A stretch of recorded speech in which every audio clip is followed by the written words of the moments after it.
नमस्कार दोस्तों, teachers in में आपका स्वागत है। आज हम डिस्कस करेंगे सेंट्रल यूनिवर्सिटी ऑफ ओडिशा। यहाँ एमफिल पीएचडी के साथ साथ UG, PG, MBA and BEd का भी एडमिशन नोटिफिकेशन ऑलरेडी आ चुका है 2021 एंड 22। तो चलिए चलते हैं उसका ऑफिशियल वेबसाइट में और वहां जाकर हम इसको डिटेल्स में डिस्कस करते हैं।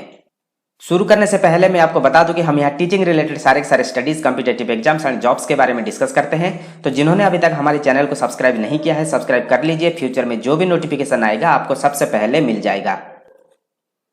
तो ये आप देख सकते हो, ये है सेंट्रल यूनिवर्सिटी ऑफ ओडिशा का ऑफिशियल वेबसाइट। आप जब इसको ओपन करोगे आपके सामने इस प्रकार का एक एडवर्टाइजमेंट दिखाई देगा, एडमिशन नोटिफिकेशन फॉर 2021-22। तो यहाँ देखिए अबाउट एडमिशन 2021, आप इसी के ऊपर क्लिक करके आप डायरेक्ट एंटर कर सकते हो।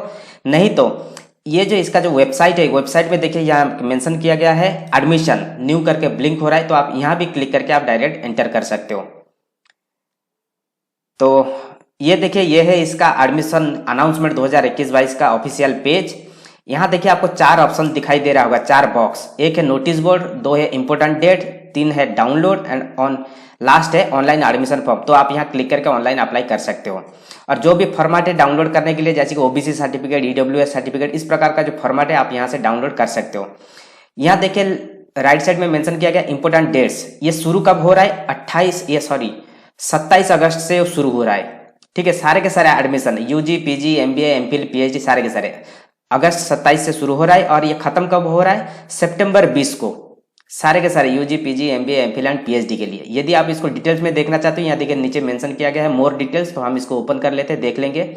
और अप्लाई करने के लिए देखिए यहाँ मेंशन किया गया ऑनलाइन, अप्लाई ऑनलाइन, एक ग्रीन बटन आपको दिखाई दे रहा होगा। ये आपका ओपन हो जाएगा अगस्त 27 से 11 बजे, मॉर्निंग 11 बजे। ठीक है, बाकी नोटिस बोर्ड में आप देख सकते हो instruction for filling of the online application form. इसको अब ये देखना चाहते हो तो देख सकते हो। मैं इसको राइट क्लिक करके ओपन कर लेता हूँ।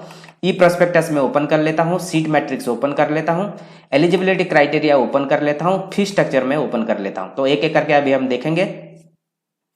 तो ये है इसका इंपोर्टेंट डेट्स। आप चाहो तो इसका स्नैपशॉट भी आप ले सकते हो। कमेंसमेंट ऑफ ऑनलाइन रजिस्ट्रेशन है, शुरू कब हो रहा है? अगस्त 27 से। खत्म कब हो रहा है? सितंबर 20। Short listed candidate for MBA GDPI, इसका जो शॉर्ट लिस्टेड होगा, पब्लिश होगा, ये 24 सितंबर को होगा। एमबीए पीएचडी के लिए जो शॉर्ट लिस्ट होगा ये भी 24 को आ जाएगा। जीडीपीआई शुरू हो जाएगा 25-27 को एमबीए के लिए। देन एमफिल पीएचडी के लिए जो भाइबा होगा ये भी शुरू हो जाएगा 25-27 को। देन यूजी पीजी का जो मेरिट लिस्ट आ जाएगा ये आ जाएगा 23 को। देन एमफिल एंड पीएचडी का जो फाइनल एडमिशन डिक्लेयर हो जाएगा ये हो जाएगा 28 को। देन डेट ऑफ डॉक्यूमेंटेशन आपका शुरू हो जाएगा 24 से लेकर 30 तक। 28 से लेकर 30 तक आपका जो एमफिल पीएचडी का डॉक्यूमेंटेशन वेरिफिकेशन होगा। देन आपका जो क्लास शुरू हो जाएगा अक्टूबर 1 से। यहाँ देखिए एक चीज आपने देखा होगा कि यहाँ पीएचडी के लिए जो एंट्रांस होता है, एंट्रांस बारे में कुछ भी डिस्कस नहीं किया गया है। एंट्रांस का कुछ डेट ही नहीं दिया गया है। ठीक है, तो इसको हम फिर से बाद में डिस्कस करेंगे कि एंट्रांस क्यों नहीं हो रहा है। ठीक है, हम जब इसका प्रोस्पेक्टस देखेंगे तब हम इसको डिटेल्स में देखेंगे। तो ये है इसका डिटेल्स, बाकी हम एक एक करके देख लेते हैं। ये है इसका एडमिशन प्रोसीजर, कैसे कैसे आपको ऑनलाइन अप्लाई करना है, ये सारे के सारे डिटेल्स यहाँ मेंशन किया गया है। आप चाहो तो इसको देख सकते हो।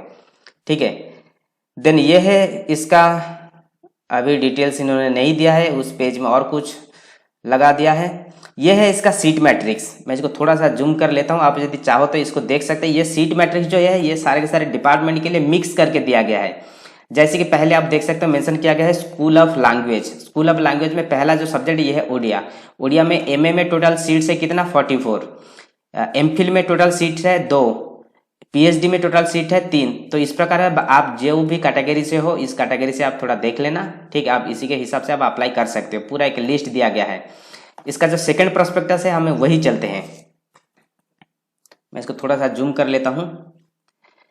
तो यहाँ MA B.Ed department, MSc, MA, MA. यहाँ देखिए बीईडी वालों जो स्टूडेंट है बीईडी करना चाहते हैं तो ये आप यहाँ एडमिशन ले सकते हो। बैचलर्स डिग्री में कम से कम 50% मार्क्स होना जरूरी है। ठीक है, और आर्ट्स साइंस के लिए 55% मार्क्स होना जरूरी है। ठीक है, age limit, there is no age limit, कोई भी यहाँ एडमिशन ले सकता है।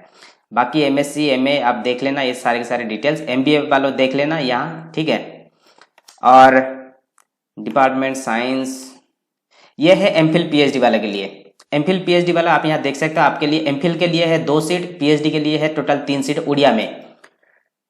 यहाँ जो मिनिमम जो क्राइटेरिया है ये मास्टर्स डिग्री में कम से कम 55% होना जरूरी है, और जो रिजर्व कैटेगरी से बिलोंग करते हैं उनके लिए 5%, बाकी और कुछ मेंशन नहीं किया गया है। ठीक इसी प्रकार एंथ्रोपोलॉजी में एमफिल के लिए 2 सीट्स है, पीएचडी के लिए 2 सीट्स है, क्राइटेरिया सेम है। ठीक है, candidates with 55% in post graduation anthropology. Then MPhil in sociology, sociology में एमफिल में 1 सीट है, पीएचडी के लिए 1 सीट है। इकोनॉमिक्स में एमफिल के लिए 1 सीट है। School of education and technology MPhil in journalism and mass communication में 2 सीट है, पीएचडी के लिए सिर्फ 1 ही सीट है। डिपार्टमेंट ऑफ एजुकेशन एमफिल के लिए 1 सीट है, पीएचडी के लिए कुछ भी सीट नहीं है। Biodiversity conversion of natural research, इसमें देखिए एमफिल बायोडाइवर्सिटी में 5 सीट है, पीएचडी में 4 सीट है। ठीक है, और स्कूल ऑफ अप्लाइड साइंस में एमफिल में 1 सीट है, पीएचडी स्टैटिस्टिक्स में 1 सीट है, पीएचडी इन मैथमेटिक्स में 1 सीट है। बाकी क्राइटेरिया सारे के सारे सेम है। यहाँ देखिए, यहाँ भी कुछ मेंशन नहीं किया गया है कि वहाँ तो मेंशन यहाँ देखिए, मैं आपको थोड़ा एक बार दिखा देता हूँ। यहाँ इन्होंने मेंशन नहीं किया है कि एंट्रेंस टेस्ट होगा कि नहीं। यहाँ भी देखिए इस प्रकार का कुछ मेंशन नहीं किया है। इसका मतलब सीट भी आप देखे होंगे कि बहुत कम सीट आया है पीएचडी के लिए, एमफिल के लिए। इसका मतलब कोई भी यहाँ अप्लाई कर सकता है शायद, ये भी डाउट है तो पूछना पड़ेगा फिर से। मैं भी कोशिश करूंगा पूछने के लिए, क्या जो जनरल स्टूडेंट है जिन्होंने नेट गेट इस प्रकार क्वालिफाई नहीं किया है, क्या वो एलिजिबल है कि नहीं। इन्होंने कुछ मेंशन नहीं किया है, इसका मतलब मुझे लग रहा है कि सारे के सारे कोई अप्लाई कर सकता है। जो भी नेट गेट है और नेट गेट नहीं है, सारे के सारे स्टूडेंट यहाँ अप्लाई कर सकता है। इस प्रकार का कुछ भी स्पेशल नोटिफिकेशन यहाँ नहीं है। ठीक है, सीट भी बहुत कम निकला है यहाँ। देन हम देख लेते हैं ये फीस स्ट्रक्चर, आप यदि चाहो तो यहाँ से आप देख सकते हो, ये इसका डिटेल्स दिया गया है। ठीक है, पीएचडी का सीट फीस स्ट्रक्चर भी यहाँ मेंशन किया गया है, तो आप चाहो तो यहाँ भी आप देख सकते हो। ठीक है, और बाकी कुछ भी क्वेरी है जैसे कि इन्होंने यहाँ मेंशन किया गया है, यहाँ देखिए पेज पे कुछ भी क्वेरी है तो आप इनको पूछ सकते हो। यहाँ नंबर दिया गया है, ईमेल आईडी दिया गया है। एक बार आप चाहो तो पूछ लेना कि जिन्होंने इस प्रकार का कुछ नोटिफिकेशन नहीं आया कि यहाँ कौन अप्लाई करेगा, नेट गेट वाले से अप्लाई करेंगे या बिना नेट गेट वाले, तो इस प्रकार का आप एक बार कांटेक्ट करके आप पूछ लेना। ठीक है, तो ये था इसका डिटेल्स, और इसका जो लिंक है मैं दे दूंगा डिस्क्रिप्शन में। जो भी आप इंटरेस्टेड हो आप यहाँ अप्लाई कर सकते हो। ठीक है, so thank you, all the best.